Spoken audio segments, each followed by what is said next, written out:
Ja. Kdaj si začel, recimo? Pred 30 leti smo prej slišali... Drugo leto bo 30 let, ja. To se je pač zgodilo, ni bila zdaj to neka stvar, nekega načrtovanja, ali kaj, ne.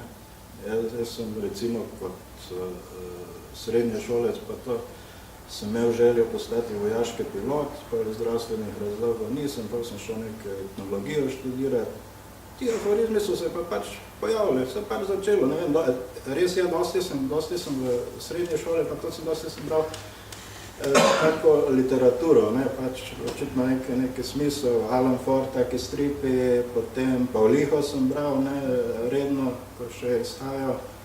Pa se pa pač, očitno je nekje bilo nekaj v meni in se pač tako začelo počasi, ne, in je pa tak, ne, normalno, da če ne bi bilo nekaj zadev, da tiste prve objave, pa to tako pol toti list, pol verjetno ne, bi se neka spodbuda je, ne, da